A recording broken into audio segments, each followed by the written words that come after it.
Welcome to this week's episode of Ant on Music, and I am your humble host, Ant.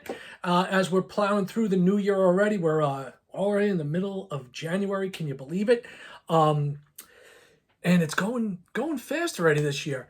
Not a hell of a whole lot of new stuff that's out there that I'm interested in, but there are a few things here and there that have come through. But that's not going to be the focal point of today's episode. For months, I have been promising to give you a peek into my black heart.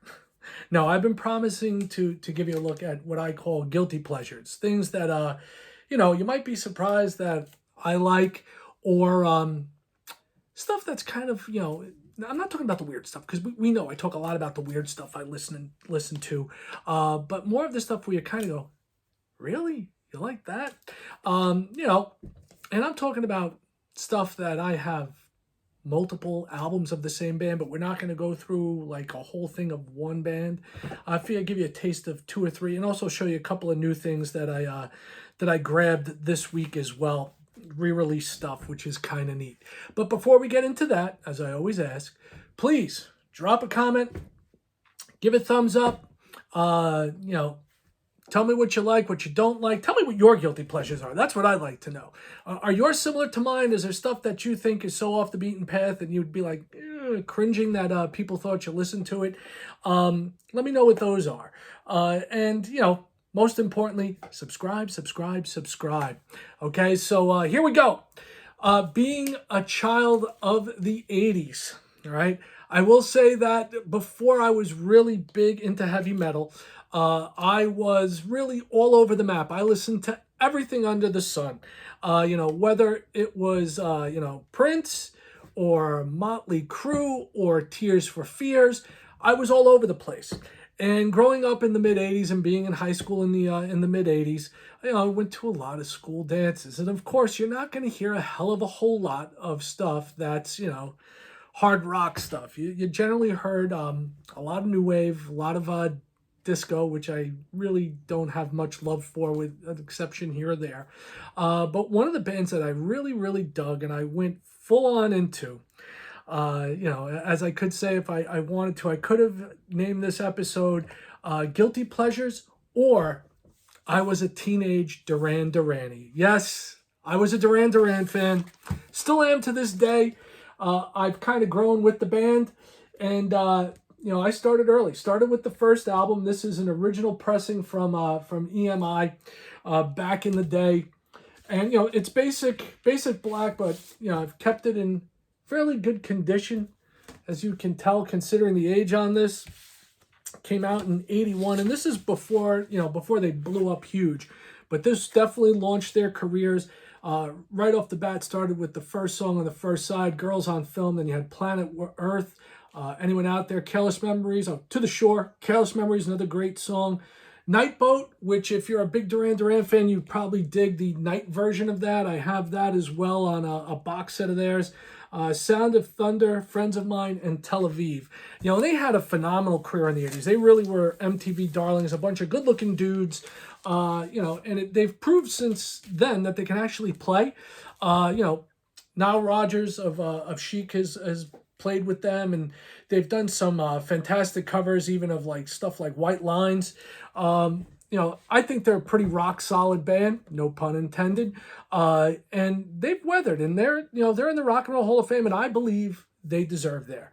So as my very first guilty pleasure, all right, I would have to induct into my Guilty Pleasure Hall of Fame the boys in Duran Duran, Nick, Simon, and Andy, John, and Roger. They continue to put out albums today, and they're pretty damn solid. So I would say Duran Duran, and got a couple of their rarities, hearing about. I was a big 12-inch single guy back in the day. I have a whole bunch of them, like Careless Memories, The Chauffeur, the night version stuff. Just phenomenal stuff. If you dig synth pop, and they were definitely on the poppier side of the synth pop scale, whereas like something like Depeche Mode was definitely more synth than pop. But as far as pure pop and synth pop, these guys definitely fit the bill. Next one, I'm going to show you another guilty pleasure of mine. We're going to jump all the way to the late 80s. And I am a big fan of power pop music, okay? Raspberries, stuff like that. I guess you could almost lump the Babies in there, sort of like that. This band got tossed in with glam metal, right? Late 80s, they definitely had the look, and they certainly had the chops. And they had some huge videos. And they started off, I'm going to show you their first album. If I show you their first album, pretty much this symbol has shown up on every piece of their merch since the first album. Talking about From Illinois, Enough's Enough. Always loved Enough's Enough from the very first time I heard them. With New Thing. New Thing is great. If you dig Beatlesque type, power pop, these are the guys for you. You also had on this album Fly High Michelle, Hot Little Summer Girl, Little Indian Angel, Kiss the Clown, another great rocker, I Can Never Be Without You, and Finger on the Trigger, and some others as well. And they're continued on, for a very long time with the combo of the quote-unquote brothers, Chips Enough and Donnie V. But they've since parted and gone their own separate ways. I hope and pray that one day they will reunite and grace us again with the magnificence that is the brothers of Chip and Donnie. I pretty much have everything they've ever put out, including the stuff that's come out as Enough's Enough with just Chip, and then the Chips Enough only stuff, and then the Donnie V stuff, which, back at the end of last year, Donnie made the announcement that he was going to be able to re-release all his stuff on vinyl, which I would greatly welcome. I would also welcome if whoever has the rights to their second album, Strength, which by far is the greatest album in their collection, if that could get re-released. It's the only one I don't have on vinyl. I have an OG copy on CD, of course, but it has never been re-released on vinyl, and I need a new copy of the vinyl. This is a re-release of the original, and it is on a pretty funky purple.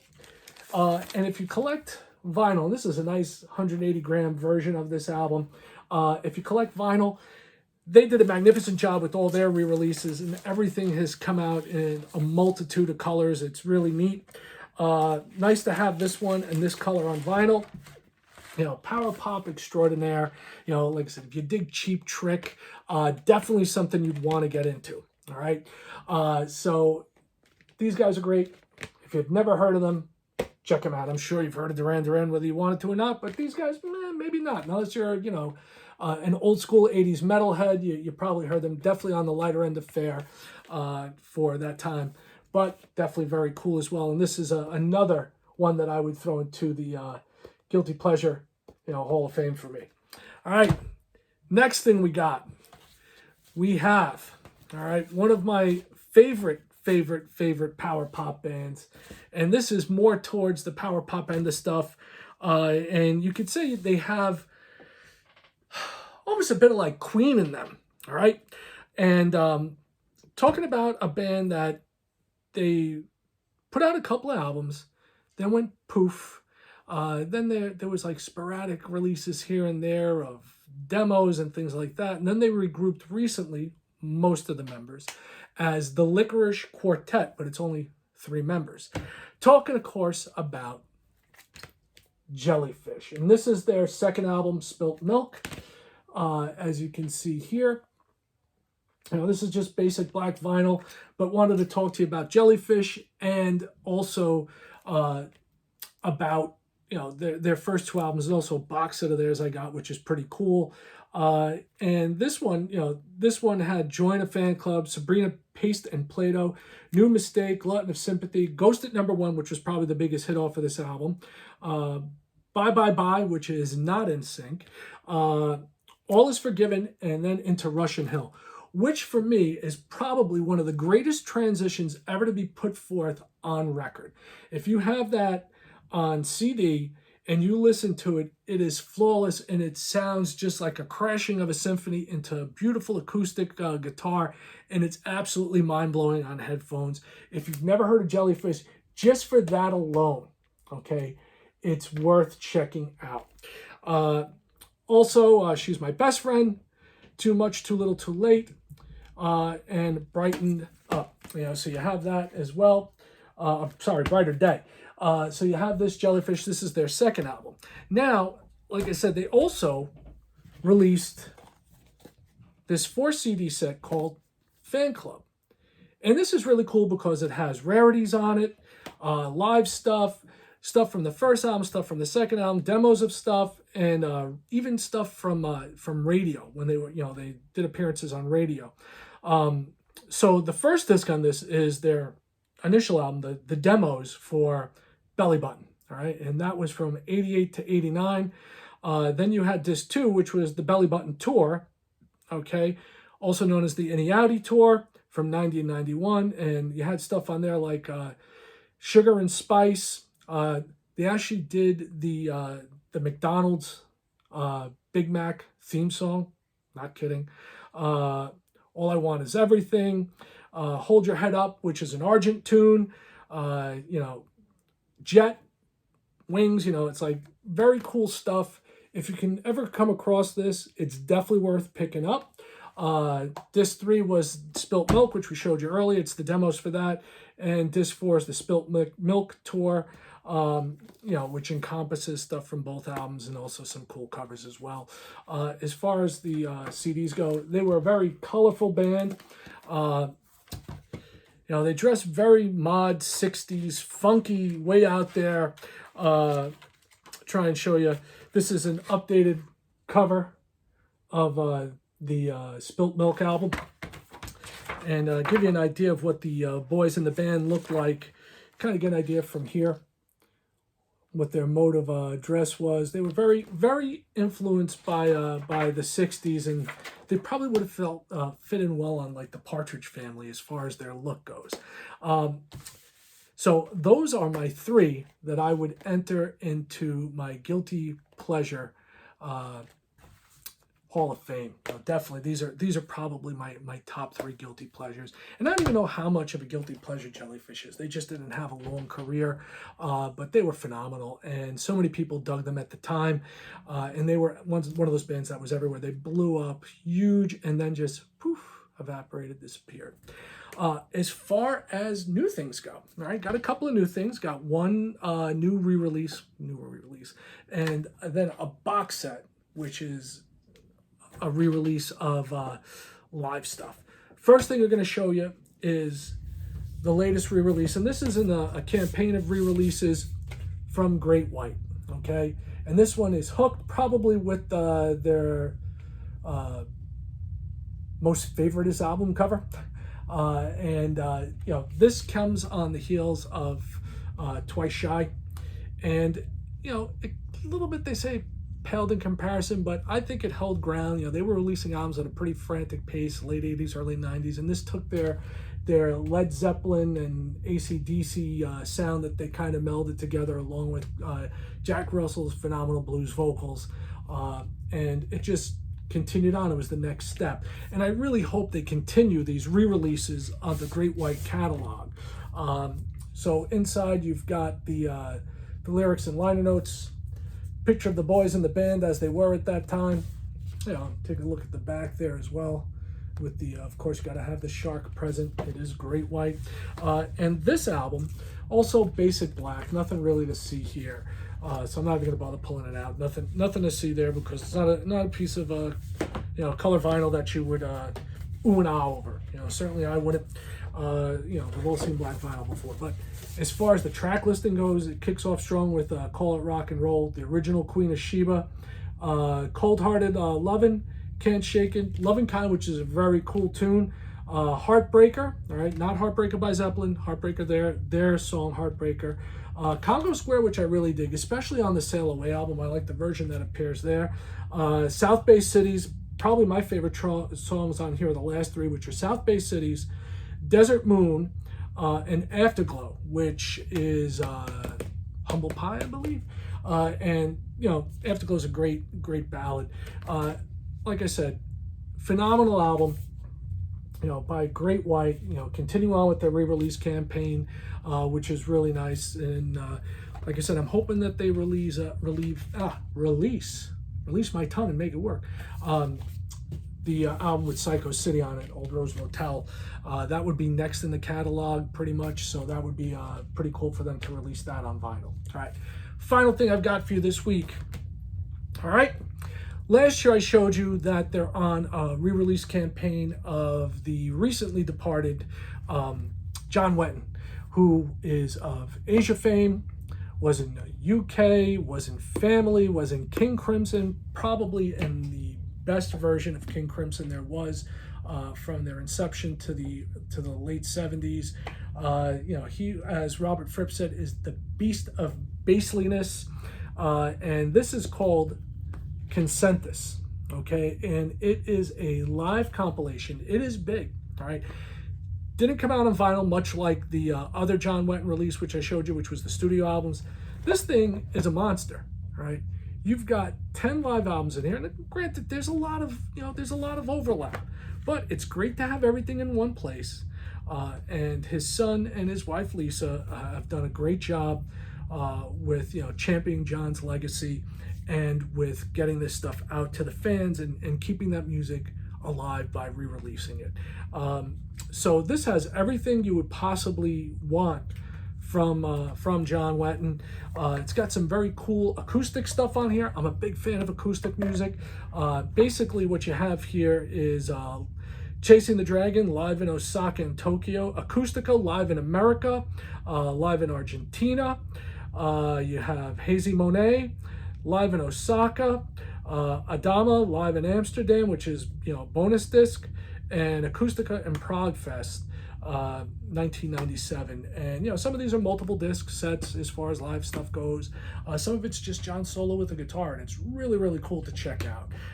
And you may want to check this one out if you're an Asia fan. A lot of stuff done from the Asia catalog as well. To give you an idea, like just to grab one of the albums from here. All right, so let's take a look at Hazy Monet, which was live in New York City. You've got The Circle of St. Giles, Heat of the Moment, Book of Saturday, Soul Survivor, The Smile Has Left Your Eyes, 30 Years, Hold Me Now, Rendezvous 602. Then you've got a couple other tracks, Night Watch, Archangel, another one of John's big tracks, Battle Lines, Starless, which is by far my favorite King Crimson tune of all time. And Easy Money, another King Crimson tune. So definitely worth checking out. All right, a little bit of John Wetton right there. Nice and compact in the compact disc with everything he'd want you to hear as far as his live catalog goes. And they say this is volume 1, so hopefully there's going to be a volume 2 of stuff coming out, hopefully with Asia's a full band, and they re-release that stuff and keep the music alive. So that is everything that I have for you this week. Do want to mention that a couple of music notes that I heard of this week. One kind of unusual and one really sad. The unusual one, Rob Dukes.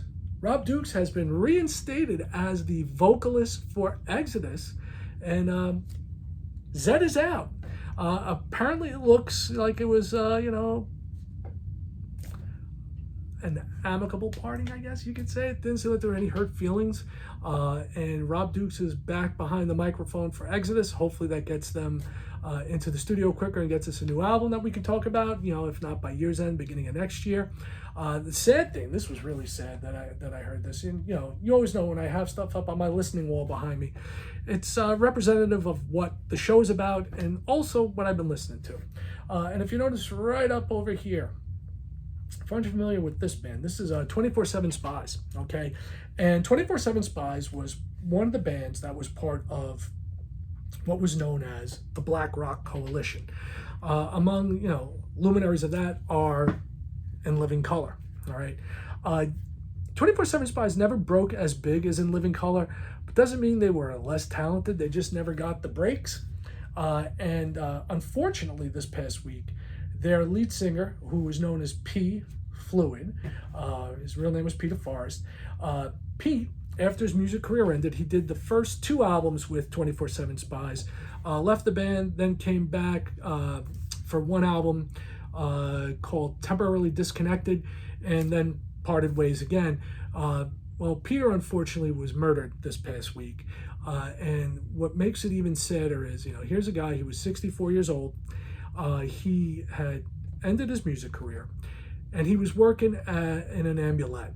All right, and he was working in an ambulance, and he was murdered in the back of the ambulance in the neighborhood that he was working in, which is in the Bronx, where he came from, which absolutely sucks. You know, it sucks regardless whether he's a musician or not, but it definitely does hurt knowing how kind of a person he was, and knowing that he was giving back to his community. You know, and he actually, with Spies, they played the nightclub streets that I worked in back in the late 80s, early 90s. So, you know, just want to say rest in power to Pete, and, you know, my condolences to his friends and his family and bandmates. You know, may he rest in power forever. All right, so that's everything I have this week. Sorry to end on a down note, but next week we'll be back. We'll have more stuff to talk about, more new albums to look at, and until then, as I always say, peace, one love, music. I'm out.